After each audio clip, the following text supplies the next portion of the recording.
नमस्कार दोस्तों, स्वागत है आपका YouTube चैनल कंपटीशन बॉस पर। मैं हूं आपका दोस्त नितेश। लगातार बिहार टीचर भर्ती के बारे में जो भी अपडेट आ रहे हैं वो मैं आपसे शेयर कर रहा हूं। लेकिन आज काफ़ी सारे अच्छे अपडेट हैं जिनमें सबसे पहले खुशखबरी आपको पता लग गई होगी। नहीं लगी तो मैं बता देता हूं कि जो आपकी एग्जामिनेशन के लिए एप्लीकेशन फॉर्म फिलिंग की डेट है वो बढ़ा दी गई है और वो 15 जुलाई कर दी गई है। तो ये एक बहुत अच्छी इन्फॉर्मेशन है जो मुझे लगा कि आपसे शेयर करनी थी, आपको मालूम भी चल गया होगा।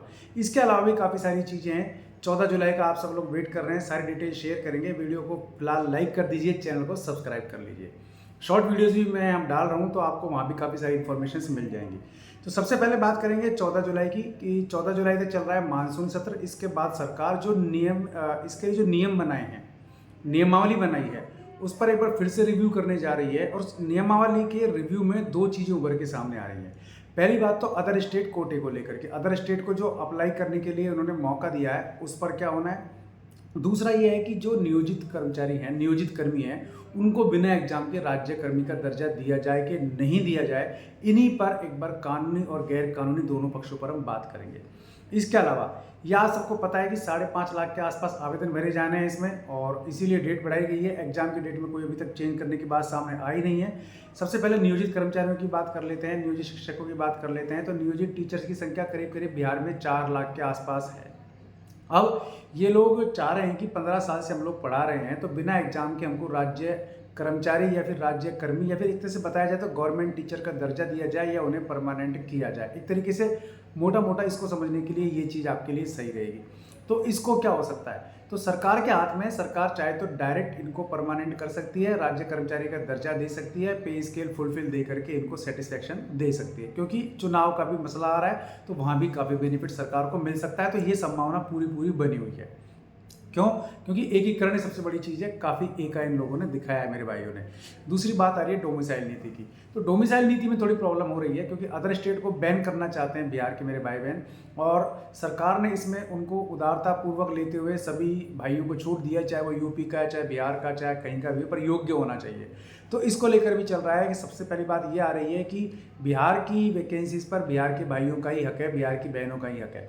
लेकिन डोमिसाइल नीति से पहली प्रॉब्लम ये भी आ रही थी कि बिहार की जो बहनें हैं वो अगर मान लीजिए कहीं अदर स्टेट में शादी होकर गई हैं तो उनको तो अप्लाई करने का मौका दिया जा रहा है, लेकिन बिहार की बहू को अप्लाई करने का मौका नहीं दिया जा रहा था। तो उसमें भी काफ़ी चेंज हुए थे और ये भी चल रहा है। तो डोमिसाइल नीति में भी परिवर्तन हो सकता है, लेकिन डोमिसाइल नीति में परिवर्तन होने की संभावना बहुत कम है क्योंकि इसके होने से मामला कोर्ट में जाएगा और भर्ती भी अटक सकती है। ये क्लियर यहाँ पर दिया है। अदर स्टेट को अप्लाई करने के लिए आपको एलिजिबल तो करना ही पड़ेगा। क्लियर है? बाकी सरकार का डिसीजन 14 जुलाई के बाद हमको वेट करना पड़ेगा। फिर बात कर लेते हैं सीटों की। तो सीटों की क्या स्थिति रहने वाली है। अभी प्राइमरी टीचर्स की बात करें तो करीब 80,000 के आसपास सीटें हैं। टोटल भर्ती 2.25 लाख के आसपास है। तो ये जो भी कुछ होना है इन्हीं सीटों में से होना है, अलग से भर्ती कहीं से नहीं आ रही है। नियोजित टीचर्स को परमानेंट करेंगे तो 15,000 के आसपास के लगभग होने की संभावना होगी, तो वो भी इसी में से लेंगे या और भी फिगर आगे पीछे हो सकते हैं। मैं केवल वो बातें बता रहा हूँ जो अभी तक राजनीतिक गलियारों से बाहर आ रही हैं या फिर जो पॉलिटिकल लीडर्स हैं उनसे बातचीत के बाद सामने आ रही है। ठीक है, तो ये सब चीज़ें हैं। डेट बढ़ गई है, OMR शीट भी जारी हो गई है। OMR शीट जारी करने का रीज़न क्या रहा, ताकि आप उसको देख लें, एग्जाम के टाइम पर आपको अटपटा ना लगे। इसके अलावा अब OTR भी चालू करेगा BPSC, यानी कि वन टाइम रजिस्ट्रेशन। आप एक बार रजिस्ट्रेशन कराओ, फिर कोई भी फॉर्म आप फिल करेंगे तो आपका डाटा फैच हो जाएगा और आपको फॉर्म ज़्यादा फिल नहीं करना पड़ेगा, कुछ डिटेल ही फिल करनी पड़ेगी। ऐसा राजस्थान में हो चुका है, यूपी में भी है, बहुत सारे स्टेट में हो रहा है, काफ़ी जगह हुआ है, काफ़ी जगह अभी हो रहा है। क्लियर है? और आवेदन करीब 5,50,000 के आसपास आने की संभावना है। तो अभी कुल मिला के ये नहीं कह सकते कि आवेदन कितने आएंगे, लेकिन इतना रजिस्ट्रेशन तो आप मान के चलो, इससे कम तो नहीं होगा। तो ये सब चीज़ें आपको देखने को मिलेंगी। अभी भर्ती में और भी चीज़ होंगे। 14 जुलाई का हम वेट करते हैं, 2 दिन की बात और है, फिर देखते हैं क्या क्या होने वाला है। फिलहाल तो ये चीज़ें मैंने आपको बताई कि डोमिसाइल नीति और दूसरा बिना परीक्षा के राज्य कर्मियों का दर्जा देना नियोजित टीचर्स को, ये दोनों काफ़ी अच्छे फैसले सरकार के हो सकते हैं, लेकिन इससे अदर स्टेट वाले भाई बहनों को निराशा ही हाथ लगेगी। अब जिन्होंने फॉर्म फिल कर दिए हैं उनको पैसा वापस लौटाना या उनको आउट रखना, ये बहुत बड़ी समस्या सरकार के लिए होने वाली है। कुल मिला के भर्ती को डिले करने का ही पैटर्न अगर आएगा तो भर्ती को डिले करने का ही पैटर्न आएगा, भर्ती जल्दी उससे नहीं होगी। अदर स्टेट को जो फॉर्म फिल कर दिया उनको बाहर करना है तो आपके फॉर्म की डेट बढ़ेगी और एग्जाम की डेट भी खिसकेगी।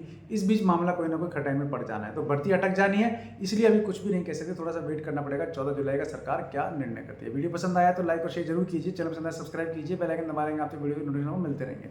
आज के लिए इस वीडियो में बस इतना ही। ऐसे ही किसी यूट्यूब में फिर मिलूंगा, तब तक के लिए नमस्कार, जय हिंद, जय भारत।